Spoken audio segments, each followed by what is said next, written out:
है। और बादल गरजने से आवाज क्यों हो जाता है जिसे थंडर स्टॉर्म कहते हैं। क्या इन बिजली से बचा जा सकता है? क्या एक ही जगह पे कई बार बिजली गिर सकती है?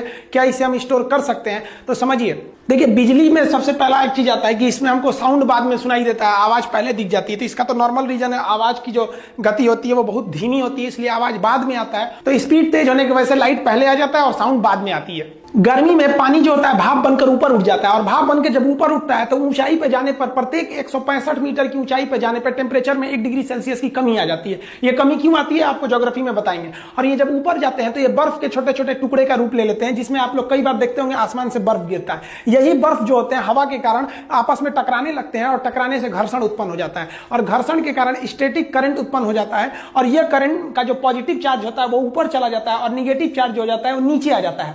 अब ये निगेटिव जो होता है ना, पॉजिटिव को ढूंढता है कि हमको जहां पॉजिटिव मिल जाएगा वहां हम गिर जाएंगे। अब जब जमीन, देखिए जब बादल आते हैं तो जमीन पे हवा भी चलने लगती है, आंधी वगैरह भी आने लगता है, तो जिस वजह से घास वगैरह घर्षण के कारण इनमें भी चार्ज उत्पन्न हो जाता है। अब इनका जो चार्ज होता है पॉजिटिव ऊपर होता है, निगेटिव को तो लेके चला जाता है अर्थ। अब देखिए ये निगेटिव पॉजिटिव को खोज ही रहा था, मिल गया और यहां गिर जाता है। इसी को हम लोग वज्रपात कहते हैं, बिजली का गिरना कहते हैं। आसमानी बिजली जो गिरती है, इस बिजली का जो वोल्टेज होता है ना 10 करोड़ वोल्ट होता है। हम लोग के घर में जो करंट आता है 220 का आता है, 10 करोड़ वोल्ट मारेगा ना आदमी कौवा बन जाता है। इसको हम 100 मेगावाट की बिजली बोलते हैं। और इसमें जो करंट होता है वो 10,000 एम्पियर होता है। 5 एम्पियर के करंट पे आपका फ्रिज, वॉशिंग मशीन, कूलर ये सब चल जाता है 5 एम्पियर पे। और ये जो होते हैं सोचिए 10,000 एम्पियर का करंट लगता है इसमें। इसमें जो हीट निकलती है वो हीट जो होती है 27,000 से लेकर 30,000 डिग्री सेल्सियस होता है। सूर्य का तापमान जो जुड़ा होता है 6,000 डिग्री सेल्सियस सरफेस का। अब बताइए ये इतना भयानक टेम्परेचर होता है, और लेकिन इसमें सबसे बड़ी बात यही होती है इसकी टाइमिंग बहुत कम होती है, 0.0005 सेकंड। ये मिली सेकंड में होता है, इतना कम समय के लिए होता है कि ज्यादा खतरा नहीं उत्पन्न कर सकता है। अब समझते हैं इसमें आवाज क्यों आती है। देखिए जो लाइटनिंग होती है, ये बिजली होता है, इसका टेम्परेचर तो 27,000 यानी लगभग 30,000 डिग्री सेल्सियस होता है। और हवा में जो बारिश की बूंदे होती है वो तो ठंडा होता है, तो ठंडे के पास गर्म चीज को ले जाएंगे तो बहुत तेज आवाज करता है। जैसे गर्म रॉड को पानी में डालिएगा तो बहुत तेज आवाज करेगा। आप इसको किचन में देखते होंगे, तड़का लगाया जाता है ना, जब सब्जी उब्जी को छौंका जाता है तो तेल एकदम गर्म रहता है, और उसमें आप सब्जी डालेंगे तो हल्ला करने लगता है, ये पगला ही का एक डाला है, हम गर्म में ठंडा क्यों मिला रहा है, वही आवाज आने लगता है। तो यही जो होता है बिजली जो होता है उसका टेम्परेचर इतना तेज होता है कि वायुमंडल की हवाएं जो होती हैं वो क्या होती है, दूर हटने के प्रयास करती है। क्योंकि जब गर्मी आता है तो गर्मी के कारण हवाएं दूर होती हैं। इसका टेम्परेचर इतना तेज होता है कि वहां पे जो हवा के पास जो नमी वगैरह रहती है उससे उसको वाष्प बना के उसको बहुत तेजी से हटाता है, जिस वजह से एक आवाज उत्पन्न हो जाती है। आसमान से गिरने वाली बिजली से बचने के लिए बेंजामिन फ्रैंकलिन नामक वैज्ञानिक ने एक लाइटनिंग कंडक्टर या लाइटनिंग रॉड का निर्माण किया था, जिसे हम तड़ी चालक कहते हैं। यह कॉपर का बना होता है। यह क्या करता है, इसको हम लोग घर के ऊपर लगा देते हैं, और इसे वायर के द्वारा, यहां आप देख रहे होंगे यहां मोटा वायर लगाया गया है, इस मोटे वायर के द्वारा इसे हम लोग अर्थ यानी ग्राउंड में कर देते हैं। जो ग्राउंड होता है वो एक चार्ज सिंक होता है, यानी इसमें कितना भी हाई वोल्टेज का करंट दे दीजिएगा पृथ्वी को, वो खींच के अंदर लेके चला जाता है। तो ये केवल इसको टांग देने से नहीं होता है, इसके साथ साथ इसके अंदर हम लोग को ग्राउंड भी करना रहता है। टावर में भी देखेंगे ऊपर ये जो होता है तड़ी चालक होता है, लाइटनिंग रॉड, और इसको वायरिंग द्वारा नीचे ले जाया जाता है। तड़ी चालक कॉपर का बना होता है। इसमें होता क्या है कि बेंजामिन फ्रैंकलिन ने कहा कि आप जो करंट आ रहा है उसको जल्दी से जल्दी ग्राउंड पे भेजिए। अगर वो ग्राउंड पे चला जाएगा ना तो कोई दिक्कत नहीं है, आप बगल में भी खड़े रहेंगे तो कुछ खास प्रॉब्लम नहीं होगा, लेकिन उसको तेजी से भेजना बहुत जरूरी है, नहीं तो आपके लिए घातक हो जाएगा। सोचिए क्या होगा अगर कोई हवाई जहाज हवा में जा रहा है उस पर बिजली गिर जाए, जहाज गिर जाएगा, कुछ इफेक्ट नहीं पड़ता है। जहाज जो होते हैं ड्यूरेलमीन के बनाए जाते हैं, एल्युमिनियम का वो एक एलॉय होता है, और इसकी एकदम चिकनी पेंटिंग की जाती है ताकि इस पे जब भी बिजली गिरे तो इतना करंट जो होता है वो करंट चारों ओर फैल जाए। और ये जो राउंड शेप का जो एरोप्लेन होता है तो चारों ओर बिजली फैल के नीचे चली जाती है। दूसरा एक और बात समझिए, जो एरोप्लेन होता है अंदर से खोखला होता है, और आप पढ़े होंगे फैराडे का केज, एक पिंजरा बनाया था फैराडे ने, और उस पिंजरे पे बिजली देते थे और अंदर रहते थे, तो उन पे बिजली नहीं आती थी, क्योंकि बिजली जो होती है सरकमफेरेंशियल फ्लो करती है और एकदम शॉर्ट रास्ता खोजती है। तो आप कहेंगे सर पिंजरा को छुएंगे तो नहीं मारेगा। देखिए यहाँ पिंजरा को टच भी कर दीजिएगा ना तो हाई वोल्टेज का करंट भी नहीं मारेगा। क्यों? क्योंकि ये पिंजरा बहुत ही बढ़िया कंडक्टर से बना हुआ है, जितनी बिजली मिल रही है उसे फटाक से ये ग्राउंड में भेज दे रहा है। आप छुएगा तो आपके लिए कुछ छोड़ ही नहीं रहा है। तो ये जो हवाई जहाज होता है एक पिंजरा का काम करता है, हम अंदर सेफ बैठे रहते हैं, क्योंकि करंट सरकमफेरेंशियल बाहर बाहर फ्लो करके और नीचे चला जाता है। इसीलिए कहा जाता है कि जब बिजली तड़कती है तो सबसे सुरक्षित जगह आपके लिए कोई कार होता है, कार के अंदर घुस के बैठ जाइए,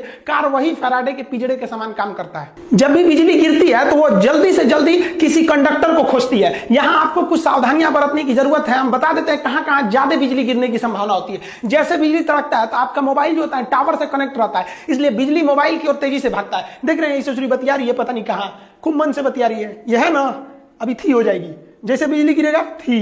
इसलिए जब बिजली गिरे नाती नहीं कि छत पे बतिया, हाँ खाना खा ली, ये सब नौटंकी नहीं, अंदर रहना चाहिए, गिर जाएगा तो थे हो जाएंगे आप।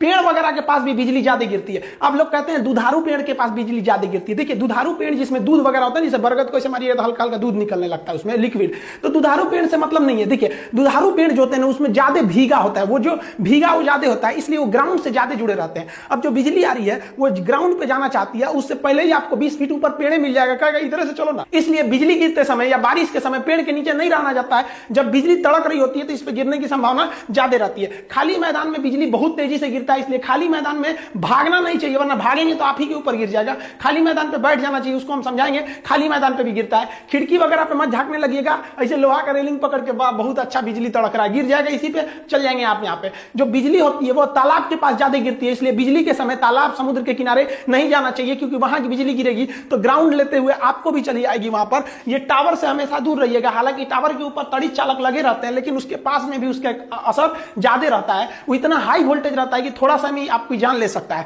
आपको एक और गलती नहीं करना है, जब बिजली तड़क रही होती है तो लोग छाता लगा लेते हैं। छाता का जो रॉड होता है, आप रॉड को पकड़े रहते हैं, आप जमीन पर रहते हैं, तो जमीन से रॉड जो होता है ना ग्राउंड हो गया रहता है, और ये छाता को पकड़ के मार देता है, करंट बहुत तेज बिजली गिर जाती है। देखिए ये बकलोलिया पता नहीं किसका इंतजार कर रही है छाता लगा के, अभी जाएगी यो धड़ाम से गिरेगा चल जाएगी। देखिए ज्यादातर जो बिजली गिरता है, हर साल इंडिया में लगभग 2500 लोग बिजली गिरने से मरते हैं, लेकिन ज्यादातर बिजली डायरेक्ट आदमी के ऊपर नहीं गिरता है, ये स्टेप पोटेंशियल द्वारा गिरता है। हम आपको अभी जस्ट पहले जो वीडियो बनाए थे जिसमें बताए थे बिजली घर तक कैसे पहुंचती है, उसमें स्टेप पोटेंशियल बताए थे कि कहीं करंट गिर जाता है ना तो आसपास के एरिया में वो करंट फैला देता है। तो ये जो स्टेप पोटेंशियल हो जाता है ना, जैसे इस पेड़ पे बिजली गिरी, अब ये राउंड वाला एरिया देख रहे हैं ना, यहां तक इसका एरिया है, तो आप इस पेड़ से दूर में भी रहेंगे ना तो बिजली गिरेगा पेड़ पर, लेकिन आप उसके स्टेप पोटेंशियल के एरिया में आ गए हैं, आपको मार देगा। तो ज्यादातर जो बिजली गिरती है वो स्टेप पोटेंशियल के कारण ही मारती है, और ये डायरेक्ट से भी ज्यादा खतरनाक होती है, इससे ही ज्यादा लोग मरते हैं। एकदम टिप के आदमी को खोपड़िया पे नहीं गिरता, अगल बगल में गिरता है, उसके रेंज में आ जाने से आदमी की मौत हो जाती है। बिजली गिरने से जो मौत होती है उसका ज्यादा इफेक्ट जो होता है हमारे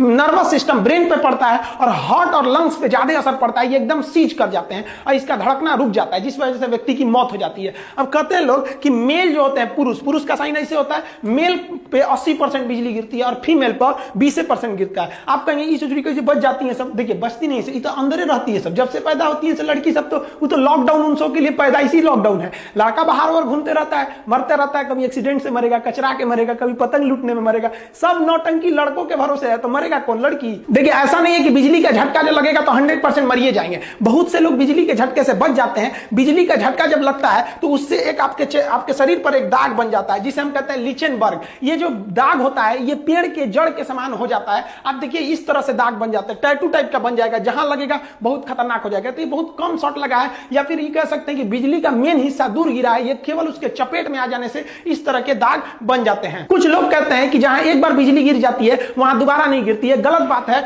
अमेरिका की स्टैच्यू ऑफ लिबर्टी के पास बहुत बार बिजली गिरते रहता है। राई सुलिवान नामक व्यक्ति के ऊपर 7 बार बिजली गिरा था, और 7 बार के बिजली के झटका को वो सह गया और आज भी जिंदा है। ऐसा नहीं कि बिजली केवल नुकसान ही करता है। एक व्यक्ति जिसका शरीर लकवाग्रस्त था, वो व्हील चेयर से नहीं उठ सकता था, एक बार वो अपने गार्डन में टहल रहा था इसे व्हील चेयर पे, तब तक बारिश शुरू हो गया, उसके ऊपर बिजली गिर गई, वो बेहोश हो गया। अगले दिन जब हॉस्पिटल से उसका आंख खुला तो उसका दिमाग का जो नस वगैरह था वो ठीक हो गया, और उसका लकवा ठीक हो गया, वो चलने लगा। तो ये वरदान भी हो सकता है किसी के लिए, लेकिन इसकी संभावना ना के बराबर है। आपको हम बताएं कि बिजली कहां गिरने की संभावना रहती है और हमें क्या नहीं करना चाहिए। आप समझते हैं हमें क्या करना चाहिए अगर हम बाहर कहीं गिर गए तब? देखिए अगर आप कहीं मकान वगैरह में है तो सुरक्षित मकान के अंदर रहें, ये ज्यादा सुरक्षित है। लेकिन अगर आप खुले मैदान में है तो दौड़िए कभी भी नहीं, क्योंकि दौड़ने से आपके पैर के घर्षण से वहां पे इलेक्ट्रिसिटी जनरेट होती है और वो चार्ज को खींचने लगता है। आपको तुरंत नीचे बैठ जाना चाहिए। खड़े रहेंगे तो आपका एरिया ऊपर हो जाएगा और आप बिजली के संपर्क में आने से ज्यादा संभावना रहेगी, इसलिए बैठ जाना चाहिए और कान ढक के बैठना चाहिए कि कान के पर्दे पर कोई नुकसान ना करे। और एक दूसरे से कम 100 फीट का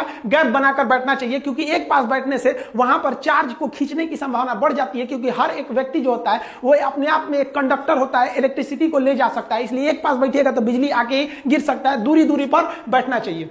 देखिए ये जो बिजली होती है ये बादलों के टकराने के कारण ही उत्पन्न होती है, और बिजली को हम 3 प्रकार से बांटते हैं। एक होता है इंट्रा क्लाउड लाइटनिंग, यानी जब बादल जो होता है, छोटा सा बादल का समूह होता है, इसी में एक ऊपर प्लस हो जाता है, नीचे माइनस हो जाता है, और इसी में टकराने के कारण जो बिजली उत्पन्न होती है उसे इंट्रा क्लाउड कहते हैं। ये बहुत ही कम दिखाई देता है और इससे आवाज भी नहीं आती। आप जितने भी बिना आवाज वाली बिजली देखे हैं वो इंटर क्लाउड होती है, यानी एक ही बादल दूसरे से नहीं टकराया, अपने का ही चार्ज दूसरे को ट्रांसफर कर दिया है। अब जो दूसरा होता है वो क्लाउड टू क्लाउड, जैसे एक बादल इधर है और दूसरा बादल इधर है, अब बादल बादल आपस में टकरा जाते हैं तो उसे क्लाउड टू क्लाउड लाइटनिंग कहते हैं। ये बहुत ही बड़ा होता है और इसमें आवाज बहुत ही तेज होती है, ज्यादातर आप यही देखते होंगे। अब एक होता है क्लाउड टू ग्राउंड लाइटनिंग, यानी बादल से सीधे ग्राउंड पे आ गया, तो इसको तो आप सीधे बोलते हैं वज्रपात, यानी बिजली गिर गया। ये बहुत भयानक आवाज करता है क्योंकि ये आसपास गिर गया रहता है। यही है, इसके बारे में तो हम आपको सब कुछ बता दिए। तो ये आप समझ गए क्या सावधानियां हैं, कहां गिर सकते हैं, कितने प्रकार का हो सकता है।